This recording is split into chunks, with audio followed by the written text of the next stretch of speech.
Chief minister साहब भी, हेमंत सोरेन साहब भी इस चीज को लेकर के संजीदा हैं।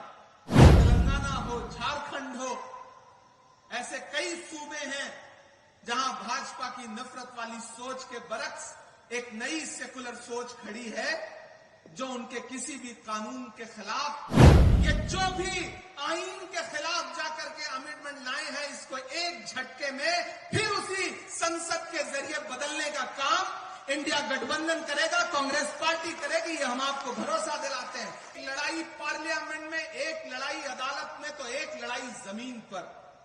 आपकी इबादतगाहों के खिलाफ, आपकी दरसगाहों के खिलाफ, आपके कब्रिस्तानों के खिलाफ कोई हाथ बढ़ता है तो आगे बढ़कर के उस पंजे से पंजा लड़ाओ और कहो कि हम इसके मुहाफिज हैं, हम अपने पुरखों की, अपने अजदाद की दान की हुई जमीनें, वक्फ की हुई जमीनें लूटने नहीं देंगे।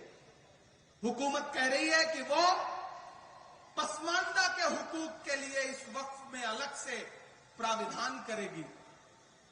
मैंने तो पार्लियामेंट में भी कहा था कि बुनकरों के उद्योग को बर्बाद करने वाली ये सरकार, चाहे वो मालेगांव हो, चाहे भिवंडी हो, चाहे इचलकरंजी हो, चाहे बनारस हो, चाहे मऊ हो, चाहे मुबारकपुर हो, चाहे रांची हो, पूरे मुल्क में जो बुनकरों के हाथ में कारोबार था कि अपने हाथों के हुनर से वो लोगों के जिस्मों के लिए लिबास बनाते थे, उस पूरे रोजगार को बर्बाद कर दिया गया। मैं तो नरेंद्र मोदी जी से कहना चाहता हूं कि ये बुनकर जो हैं, ये भी तो पसमानदा समाज से आते हैं। अगर आप पसमानदा समाज की भलाई चाहते हैं तो जो इनकी सब्सिडी थी उसको बहाल करिए। आप कहते हैं कि आप मुस्लिम बहनों के हुकूक के लिए कानून लेकर के आए हैं और वक्फ में आप मुस्लिम बहनों को हिस्सा देंगे। नरेंद्र मोदी जी, हमें गुजरात की बेटी बिल्किस याद है, जब आप दिल्ली के लाल किले पर खड़े होकर के 15 अगस्त को इस देश में महिला सशक्तिकरण पे भाषण दे रहे थे, तो उसके महज 2.5 घंटे के बाद आपके गृह राज्य गुजरात में न सिर्फ बिल्किस के बलात्कारी रिहा किए जा रहे थे, बल्कि उनको आपकी पार्टी के नेता मालाएं पहना के उनका इस्तकबाल कर रहे थे। और आप बात करते हैं मुस्लिम बहनों के हुकूक की। ये कहानी किसी और को सुनाइएगा नरेंद्र मोदी साहब। हम समझते हैं इस खेल को, हमारी नई नस्लें समझती हैं इस खेल को। ये लड़ाई जारी रहनी चाहिए।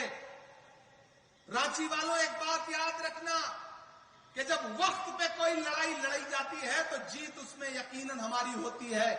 वक्त की अहमियत को समझना पड़ेगा। जो अखबार सुबह 5 रुपए का एक बिकता है, शाम होते होते वही 5 रुपए का 1 किलो मिलता है। वक्त की अहमियत को समझना पड़ेगा। खामोश मत होइएगा, डरिएगा मत, क्योंकि जब तक शेर अपनी कहानियां खुद लिखना नहीं सीखेंगे, तब तक अपनी कहानियों में शिकारी खुद को महान बताते रहेंगे। हर प्लेटफॉर्म पे आवाज उठाइए, आवाज़ बुलंद बोलिए। इस देश के सिख भाई, इस देश के आदिवासी भाई, इस देश के दलित भाई, इस देश के पिछड़े और इस देश के अमन पसंद फॉरवर्ड क्लास के लोग भी आपके साथ हैं। वो इस लड़ाई में आपकी बाट जोड़ रहे हैं और आपका साथ देने के लिए तैयार हैं। और मैं जिस पार्टी से आता हूं, उसका माइनॉरिटी डिपार्टमेंट का नेशनल चेयरमैन होने की हैसियत से भी कह रहा हूं कि आने वाले दिनों में जब भी सरकार बदलेगी, मैं यकीन दिलाता हूं आप सारे लोगों को कि पहली फुर्सत में जब भी हुकूमत बदलेगी, ये जो भी आईन के खिलाफ जाकर के अमेंडमेंट लाए हैं, इसको एक झटके में फिर उसी संसद के जरिए बदलने का काम इंडिया गठबंधन करेगा, कांग्रेस पार्टी करेगी, ये हम आपको भरोसा दिलाते हैं। इसलिए बिल्कुल मायूस मत होइए, मायूसी कुफ्र है। हम लड़ेंगे, अपनी जमीनों की हिफाजत करेंगे, अपनी दरसगाहों की हिफाजत करेंगे, अपनी खानकाहों की हिफाजत करेंगे, अपने कब्रिस्तानों की हिफाजत करेंगे।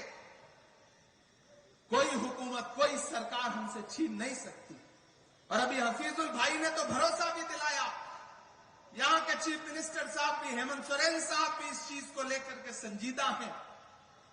तो कम से कम कर्नाटक हो, तेलंगाना हो, झारखंड हो, ऐसे कई सूबे हैं जहां भाजपा की नफरत वाली सोच के बरक्स एक नई सेकुलर सोच खड़ी है, जो उनके किसी भी कानून के खिलाफ, जो कानून अवाम के हक में नहीं है, उसको अपने यहां इंप्लीमेंट नहीं होने देगी। ये हम आपको भरोसा दिलाते हैं। आपने बहुत लंबी तकरीरें सुनी है, बहुत ज्यादा बात नहीं करनी है। बस आपका इस बात के लिए शुक्रिया अदा करना है कि आप इस बारिश में भी हजारों की तादाद में यहां इकट्ठे हुए हैं। कोई आंधी, कोई तूफान, कोई बारिश अगर आपको रोक नहीं पा रहा है, तो फिर ये आपका जज्बा ही हमारी ताकत है। ये जो हमारे मुस्लिम पर्सनल लॉ बोर्ड के जो तमाम बुजुर्ग बैठे हैं, ये आपके हौसले की बुनियाद पर लड़ रहे हैं।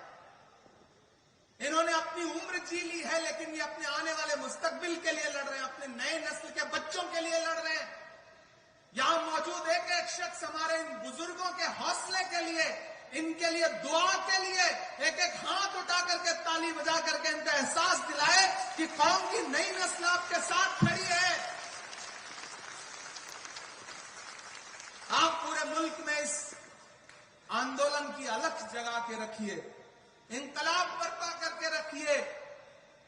इंशाअल्लाह नई नस्ल आपको जब भी जरूरत होगी, बदन में जो भी लहू है तेरी अमानत है, जहां जहां हो जरूरत वसूल कर लेना।